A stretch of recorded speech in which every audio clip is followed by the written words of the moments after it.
ദൈവനാമത്തിന് മഹത്വമുണ്ടാകട്ടെ. എല്ലാവർക്കും ക്രിസ്തയേശുവിൽ സ്നേഹ വന്ദനം. നമ്മുടെ ജീവിതത്തിൻ്റെ വേദനകളിൽ സന്തോഷത്തിൻ്റെ പൂക്കൾ നമുക്ക് വിരിയിക്കുവാൻ കഴിയും. വേദനകളിൽ സന്തോഷത്തിൻ്റെ പൂക്കൾ വിരിയിച്ച ഭക്തന്മാരുടെ ജീവിതമാണ് ഇയ്യോബിൻ്റെ ജീവിതം, അബ്രഹാമിൻ്റെ ജീവിതം, ദാനിയേലിൻ്റെ ജീവിതം, യോസേഫിൻ്റെ ജീവിതം. ഇങ്ങനെ ഒത്തിരി ജീവിതങ്ങൾ വേദനകൾക്കിടയിൽ സന്തോഷത്തിൻ്റെ പൂക്കൾ വിരിയിച്ചവരാണ്. രത്നം ഉരച്ച് തിളക്കം കൂട്ടുന്നു. മനുഷ്യൻ വേദനകളിലൂടെ പരിപൂർണരാകുന്നു എന്നൊരു ചൈനീസ് പഴമൊഴിയുണ്ട്. വേദന മനുഷ്യനെ ചിന്തിപ്പിക്കുകയാണ്. ചിന്ത മനുഷ്യനെ ജ്ഞാനിയാക്കുന്നു.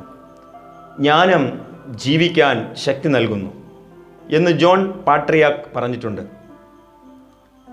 വേദനകൾ ദൈവത്തിന് നമ്മെ കൂടുതൽ സ്വീകാര്യമാക്കുവാൻ സഹായിക്കുന്നു. കണ്ണുനീർ കണങ്ങളിൽ മഴവില്ല് കാണുവാൻ നമുക്ക് സാധിക്കണം. മുന്തിരിങ്ങ ചക്കിൽ അരയുമ്പോൾ നമുക്ക് തിരിച്ചു ലഭിക്കുന്നത് നല്ല മുന്തിരിച്ചാറാണ്. ഒരു രാജാവിന് വിശിഷ്ടമായ ഒരു രത്നക്കല്ല് ഒരാൾ സമ്മാനിച്ചു. എന്നാൽ അതിലുണ്ടായിരുന്ന ഒരു പോറൽ മാറ്റുവാൻ പലരും ശ്രമിച്ചിട്ടും അത് മാറ്റുവാൻ കഴിഞ്ഞില്ല. ഒടുവിൽ ഒരാൾ 3 ദിവസത്തെ സാവകാശം നൽകിയാൽ ഈ പോറൽ മാറ്റിത്തരാമെന്ന് രാജാവിനെ അറിയിച്ചു. 3-ാം ദിവസം രാജസന്നിധിയിൽ രത്നക്കല്ല് അയാൾ മടക്കിക്കൊണ്ടുവന്നു. രാജാവ് സൂക്ഷിച്ചു നോക്കിയപ്പോൾ പോറലിൻ്റെ സ്ഥാനത്ത് ഒരു പുഷ്പത്തിൻ്റെ തണ്ടായി അത് രൂപപ്പെട്ടിരിക്കുന്നതായി കണ്ടു. അയാൾക്ക് നല്ല സമ്മാനവും രാജാവ് നൽകി പറഞ്ഞയക്കുകയും ചെയ്തു. നമുക്കുണ്ടാകുന്ന വേദനകളിൽ സന്തോഷത്തിൻ്റെ പൂക്കൾ വിരിയിക്കുവാൻ കഴിയണം. പ്രശ്നങ്ങളെ പദ്ധതികളാക്കി മാറ്റുവാൻ ആവശ്യമായ ശക്തി നാം ദൈവ കൃപയിൽ സംഭരിക്കണം. പ്രാർത്ഥനകളിലൂടെ സംഭരിക്കണം. ദൈവത്തോട് ചേർന്നിരിക്കുന്നതിലൂടെ സംഭരിക്കണം. സ്രഷ്ടാവ് പക്ഷികളെ സൃഷ്ടിക്കുമ്പോൾ അവയ്ക്ക് ചിറകുകൾ നൽകിയിരുന്നില്ല. എങ്കിലും അവ തത്തി നടന്നിരുന്നു. എന്നാൽ പിന്നീടാണ് അവയ്ക്ക് ചിറകുകൾ വച്ച് പിടിപ്പിച്ചതുപോലും. ആദ്യം ചിറകുകൾ വലിയ ഭാരമായി പക്ഷികൾക്ക് അനുഭവപ്പെട്ടുവെങ്കിലും ചിറകുകൾ ഉപയോഗിച്ച് പക്ഷികൾ പറന്നു തുടങ്ങി. ഭാരങ്ങൾ ചിറകുകളായപ്പോൾ അതെത്ര അനുഗ്രഹമായി മാറുകയാണ്. ജോൺ എഫ് കെന്നഡി സെനറ്റർ ആയിരുന്നപ്പോൾ ഗുരുതരമായ ഒരു ശസ്ത്രക്രിയയ്ക്ക് വിധേയനാകേണ്ടി വന്നു.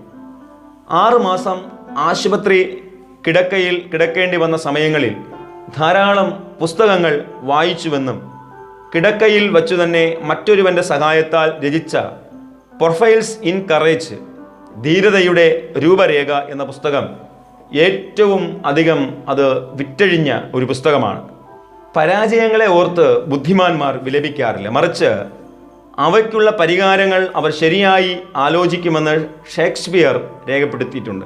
വേദപുസ്തകത്തിലേക്ക് നമ്മൾ മടങ്ങി വരുമ്പോൾ അനേക ഭക്തന്മാർ തങ്ങളുടെ വേദനകളിൽ പ്രാർത്ഥനകളിലൂടെയാണ് തങ്ങളുടെ വേദനകളെ നല്ല സുഗന്ധമുള്ള സൗരഭ്യമുള്ള പൂക്കളാക്കി മാറ്റിയത്.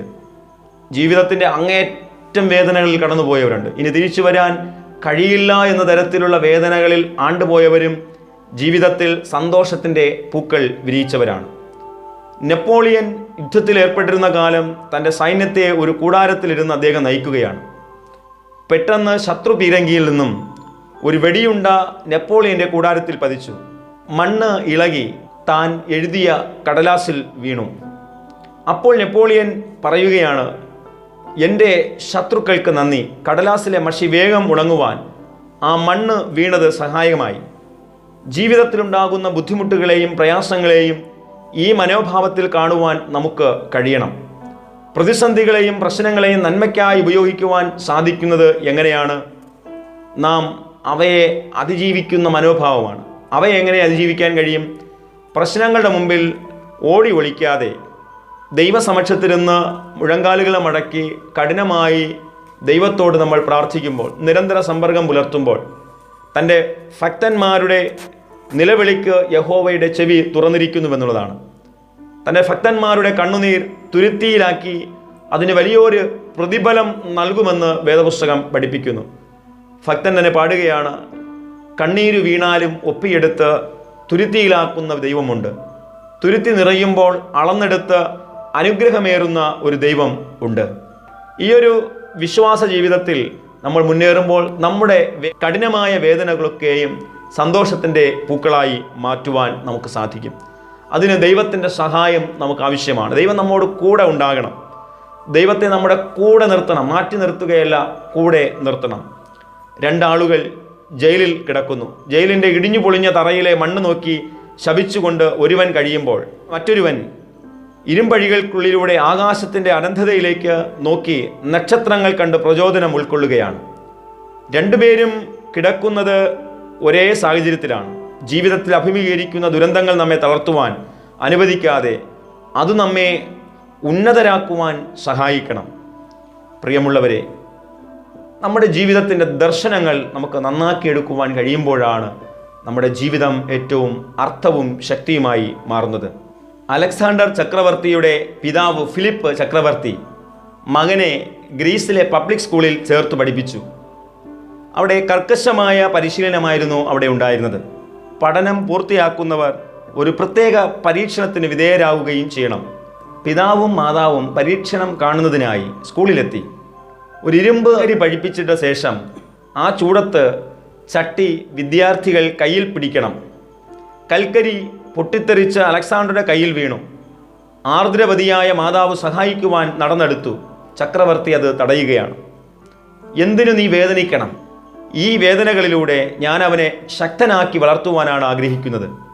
വേദനകളും ദുഃഖങ്ങളും വേഷം മാറി വരുന്ന അനുഗ്രഹങ്ങളായി നമുക്ക് കാണുവാൻ സാധിക്കണം. നലപ്പാട്ട് നാരായണ മേനോൻ കണ്ണുനീർത്തുള്ളി എന്ന കാവ്യത്തിൽ എഴുതിയ വരികൾ എത്രയോ അർത്ഥവത്താണ്.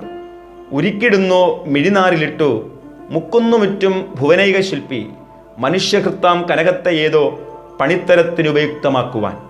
കുശവനും ആ വികൃതമായ പാത്രത്തെ തള്ളിക്കളയുകയല്ല, അതിൽ വീണ്ടും ഒരു പുനർജന്മം കൊടുത്ത് ഒരു പുനർമൂല്യം നൽകി ആ പാത്രത്തെ ശോഭയുള്ളതാക്കി മൂല്യമുള്ളതാക്കി അതിനെ സമൂഹത്തിലേക്ക് നൽകി കൊടുക്കുകയാണ്.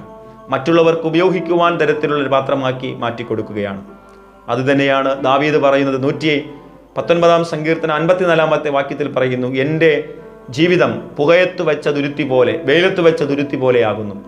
ആ പുകയത്ത് വെച്ച തുരുത്തിയും വെയിലത്ത് വെച്ച തുരുത്തിയുമാണ് പിന്നെ പാൽ പകരുന്നതിനും വീഞ്ഞ് പകരുന്നതിനും എണ്ണ പകരുന്നതിനും വെള്ളം പകർന്നു വയ്ക്കുന്നതിനും അത് ആ തുരുത്തി ഉപയോഗിക്കുകയാണ്. മൂല്യമുള്ള വസ്തുക്കൾക്ക് വേണ്ടി ആ തുരുത്തി മാറ്റപ്പെടുകയാണ്. പ്രിയമുള്ളവരെ, നമ്മുടെ വേദനകളിൽ നമ്മൾ പരിതപിക്കാതെ ദൈവത്തെ മുറുകെ പിടിക്കുക, വിശ്വാസത്തോടെ മുറുകെ പിടിക്കുക. നമ്മുടെ വേദനകളിൽ നമുക്ക് സുഗന്ധമുള്ള സൗരഭ്യമുള്ള നല്ല പൂക്കളെ വിരിയിക്കുവാൻ നമുക്ക് കഴിയും. അതിനുവേണ്ടിയാണ് ദൈവം നമ്മെ വിളിച്ചിരിക്കുന്നത്. വേദനകളിൽ തകർന്ന് നിലപരിശരാകാനല്ല ദൈവം നമ്മെ വിളിച്ചിരിക്കുന്നത്.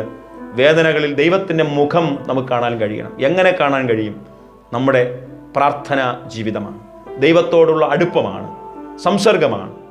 അങ്ങനെ ഉണ്ടാവുന്ന വേദനകളിൽ ഒരു സന്തോഷത്തിൻ്റെ പൂക്കൾ വിരിയിച്ച് നമുക്ക് മറ്റുള്ളവർക്ക് സൗരഭ്യമായി, മറ്റുള്ളവർക്ക് പ്രചോദനമായി, ഒരു പ്രയോജനമുള്ള പാത്രമായി നമുക്ക് മാറാൻ കഴിയും. അതിനുവേണ്ടി നമ്മെ ഏൽപ്പിച്ചു കൊടുക്കാം. സർവശക്തനായ ദൈവം നമ്മെ വിളിച്ചിരിക്കുന്നത് അതിനു വേണ്ടിയാണ്. നമ്മുടെ വേദനകളിൽ തകർന്ന് നമ്മൾ ഇല്ലാതായി പോകുവാനല്ല, നമുക്ക് വേണ്ടി നല്ലൊരു ശുഭഭാവി ദൈവം കരുതിയിട്ടുണ്ട്. അതിന് ദൈവത്തോട് പ്രാർത്ഥിക്കുകയും പൂർണ്ണ ഹൃദയത്തോടെ ദൈവത്തെ അന്വേഷിക്കുകയും നമ്മുടെ അന്വേഷണങ്ങൾ തൃപ്തികരമായി മാറുമ്പോൾ നമ്മുടെ വേദനകളിൽ സന്തോഷത്തിൻ്റെ പൂക്കൾ വിരിയിച്ച് സുഗന്ധം വരുത്തുവാൻ കഴിയും. അതിനുവേണ്ടി നമുക്ക് ദൈവത്തെ മുറുകെ പിടിക്കാം, ദൈവവുമായി നമുക്ക് ഇഴുകിച്ചേരാം. പരിശുദ്ധാത്മാവ് അതിനുവേണ്ടി നമ്മെ സഹായിക്കട്ടെ. ആമേൻ. പ്രാർത്ഥിക്കാം. സർവശക്തനായ ദൈവമേ, ഈ അനുഗ്രഹീതമായ നല്ല നിമിഷത്തിനായി സ്തോത്രം. നമ്മുടെ വേദനകളിൽ സന്തോഷത്തിൻ്റെ പൂക്കൾ വിരിയിക്കുവാൻ സഹായിക്കണമേ. ഒരുപാട് പ്രശ്നങ്ങളുടെ മധ്യത്തിലാണ് ഞങ്ങൾ നീങ്ങുന്നത്. ചിലർ രോഗത്താൽ വേദനിക്കുന്നു, ചില സാമ്പത്തിക ബുദ്ധിമുട്ടുകളാൽ വേദനിക്കുന്നു, ആരോഗ്യഹീനതകളിലൂടെ വേദനിക്കുന്നവരുണ്ട്, മക്കളെ ഓർത്ത് വേദനിക്കുന്നവരുണ്ട്. എത്രയോ മാതാപിതാക്കൾ കണ്ണുനീരിലായിരിക്കുന്നു തങ്ങളുടെ ജീവിതാവസ്ഥകളെ ഓർത്ത്. എന്നാൽ ഈ പ്രഭാതത്തിൽ ദൈവവചന ശബ്ദമായി നമ്മോട് പറയും, നമ്മുടെ വേദനകളെ സന്തോഷമാക്കുവാൻ ദൈവത്തിൻ്റെ സാന്നിധ്യം നമുക്ക് ആവശ്യമാണ്. ദൈവത്തെ മുറുകെ പിടിക്കേണ്ടത് ആവശ്യമാണ്. കർത്താവേ, അങ്ങനെ ഞങ്ങളുടെ ജീവിതത്തിൽ ദൈവത്തെ മുറുകെ പിടിക്കുമ്പോൾ നമ്മുടെ വേദനകളും കഷ്ടപ്പാടുകളെല്ലാം ഒരു സുഗന്ധം പരത്തുന്ന പൂക്കളായി മാറുമല്ലോ. അങ്ങനെ കർത്താവിനോട് ചിത്തമായി ചേർന്ന് ഏകീഭവിച്ച് വളരുവാനുള്ള കൃപ ഞങ്ങൾക്ക് അവിടുന്ന് എല്ലാവർക്കും ദാനം ചെയ്യണമേ. ഞങ്ങളെല്ലാം ക്രൂശിൻ്റെ മറവിൽ മറച്ചു കൊള്ളണമേ. മാനവ മഹത്വം അങ്ങേക്ക് അർപ്പിക്കുന്നു. യേശു മുഖാന്തരം പ്രാർത്ഥന കേൾക്കണം ദൈവമുള്ള പിതാവേ. ആമേൻ, ആമേൻ. God bless you. ദൈവം നമ്മെ അനുഗ്രഹിക്കുമാറാകട്ടെ. ആമേൻ.